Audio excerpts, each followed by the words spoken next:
Konti pa lang yung ginawa nating kusot pero grabe na yung bula niya, guys. Bilang isang nanay talaga mga guys, is super hirap mag-budget ng ating mga ginagamit sa pang-araw-araw. But in this video, tuturuan ko po kayo kung paano nga ba gawin or paano po tayo maka-budget. Isa sa mga paraan kung paano tayo maka-budget sa ating araw-araw na gastusin sa ating bahay. Yes guys, for this video is gagawa po tayo ng DIY detergent. Ayan, ito po ay gamit sa ating panlaba. And etong product na ito is from Wise Cleaner and hep hep hep. This is not sponsored. I buy this product with my own money. Ayan, ayan po yung mga raw materials na kailangan natin guys sa isang pack ng detergent kit or DIY detergent kit is kompleto na po siya. And meron na din pong instruction kung paano po siya gamitin. For this video mga guys, ang ginagamit po natin or ang nasa order po natin is a Ariel scent. Kaya naman, let's go, gawin na po natin ito. So, ayan na po yung ating mga raw materials. We have 1, 2, 3, 4, 5, 6 yan, 6 na materials or raw materials na nandito, and also everyone, meron pong nakalakip na instruction kung paano po gamitin sa lahat ng mga DIY na nasubukan ko. Itong si detergent kit ang napakadaling gamitin po talaga. Kayang-kaya po ito ng kahit na sino. Yan, but syempre guys, kailangan nyo pong mag-face mask kapag ginagawa nyo po to. And kung may mga hand gloves po kayo, pwedeng-pwede nyo pong gamitin. So, ayan, magsisimula na tayo. Ayan, naka-face mask na po tayo. Shoutout sa ating mukha na napakapangit. So, with this video mga guys, sisimulan na natin. And ayan na nga, meron po akong isang maliit na palanggana. And etong palanggana na ito guys is siguro magkasya dito mga 15 kilos. But kailangan po natin ng malaking lagayan kasi po is mamaya po is magmi-mix po, imi-mix po talaga natin yan. So, ayan. So, nahihirapan po akong magbukas dahil what I really like about the Wise Cleaner product, guys, is kung sa kanila po kayo mag-order, napaka-sealed at napaka-safe po nung kanilang product. And if you want to buy, meron po tayo dyan sa ating description box below. Yan mga nanays po na gustong-gusto pong makatipid dahil sa sobrang mahal na mga bilihin ngayon. And ito pa ba yung bibilhin mo sa labas? Pwede ka din pong magkaroon ng small business yan. Pwede mo pong ipang sa mga kapitbahay mo. Hoy, itry mo tong dishwashing liquid ko, Mare. Ayan, Maring Marites. I-try mo itong dishwashing. I mean, is that dishwashing? Kasi guys, gumagawa din po ako ng mga dishwashing liquid. This is my first time to do a detergent kit. Pwede mo pong sabihin sa kanila na, uy, Mare, bili ka ng aking detergent. Try mo. Ayan. So, etong texture ng unang binuhos natin guys is para po siyang parang asukal na puti. Ayan. Yan po.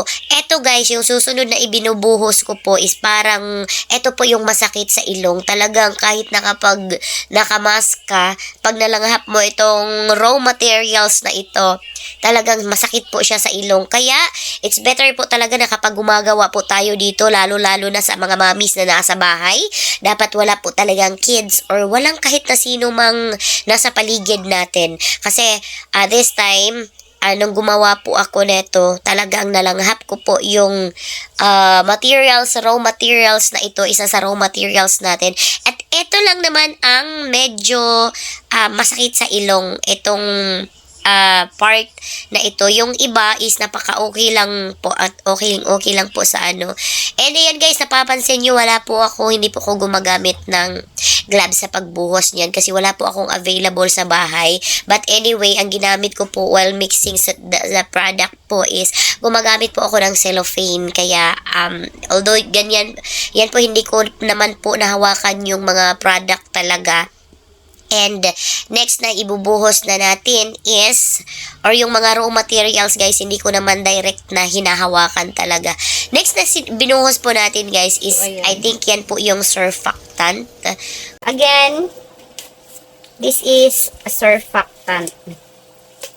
Lalagay natin. Baka hindi nag-play yung video ko. So nag-play naman. Yan, surfactant. lalagay natin si surfactant. After kay surfactant, next na ilalagay natin is si stain remover. Yan, si stain remover, same as katulad sa ibang mga chemicals na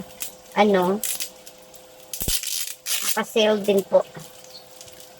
Talagang safe na safe po yung product kasi bawat gilid is meron pong scotch tape. Again, dapat po may mask po tayo kasi may mga chemicals na medyo maano sa ilong. So, mix natin si stain remover. Guys, kapag gumagawa po natin, kapag gumagawa po tayo ng ganito, siguraduhin po natin na wala po tayong kids na kasama.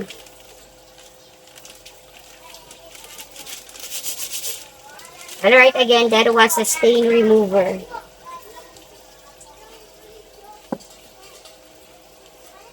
Alright, after the stain remover, ilalagay natin si speckles. Ayan, si speckles is medyo maliit lang siya. And same as usual, naka-sealed pa din. Or naka-scotch tape pa din.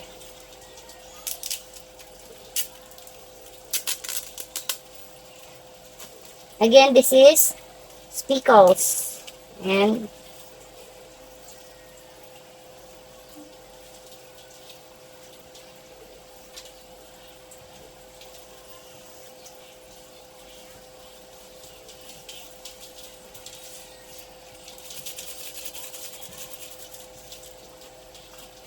yes, lastly, na ilalagay natin guys is etong si scent.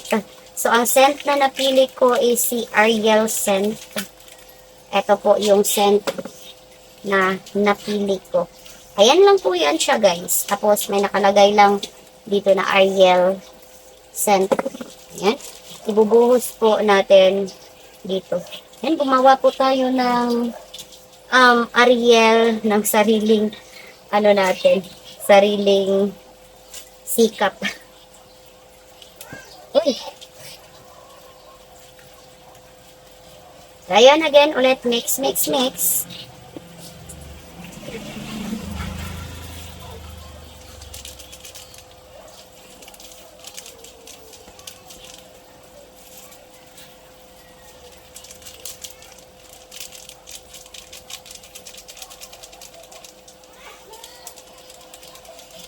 Yes, and this time guys, ayun yung scent niya, Ariel.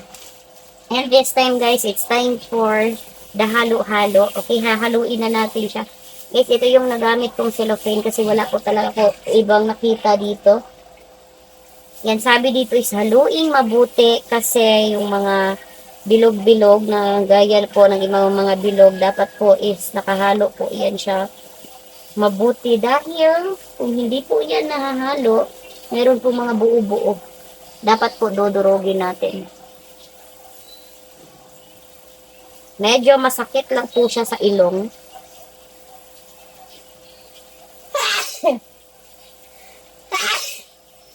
Yan guys. Nalalanghap ko po yung chemicals kahit nakamask po ako.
to the city streets, we began to feel the fire. We rise like tall buildings as the Haluin ang ating detergent powder guys. It's time na para try natin sa ating mga puti. Ayan guys, nakagawa po tayo ng mga 5 kilos ng detergent powder. Yes, and not bad na po sa 235 pesos guys, kasi super worth it. And super ang daming powder na nagawa natin or detergent. Again, nakakagawa tayo ng 5 kilos of detergent. So, ayan na nga guys, abanlawan muna natin itong mga puti para magamit natin ang ating detergent at matry natin kung mabula nga ba. And itry din natin kung mabango nga ba or ano ang amoy or amoy Ariel ba talaga ang ating nagawang detergent powder dahil nga sa scent na ginamit natin na Ariel. So, ayun na nga guys, banlaw-banlaw muna tayo dito. And alright guys, para sa ating mga damit na gagamitin, unang laba po ito dahil mga ukay-ukay ko po ito nabili. Again, ito ay 30 pesos each sa ukay-ukay and gagamitin po namin ito for the bubble show. Kaya mini-make sure ko po na talagang maputi po yung ating mga t-shirt kasi para sa bubble show po ito. Anyway, ipapaprint pa po namin yan. That's not the final look po sa mga Apollo shirt na yan. Again, tignan natin kung mapapaputi ba natin itong mga shirts na ito gamit ang ating dishwashing, yung ating detergent powder na nagawa. So again, nakagawa tayo ng 5 kilos and super okay po yung ating detergent guys kasi yun pa ba yung bibilhin natin.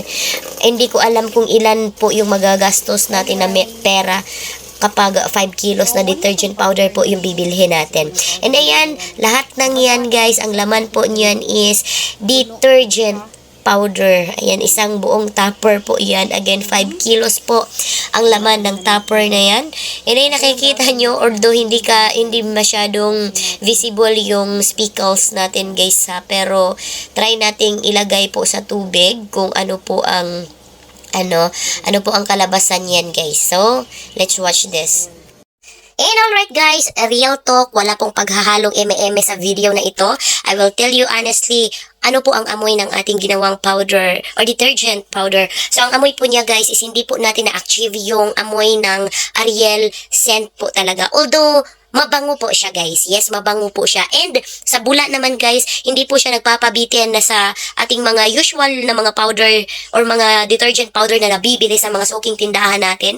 Hindi po siya nagpapabitin doon. Talagang ang bula-bula po talaga. Kung bula po yung ating pag-uusapan, yes, mabula po talaga ang ating detergent powder. Ayan, itatabi muna natin yon.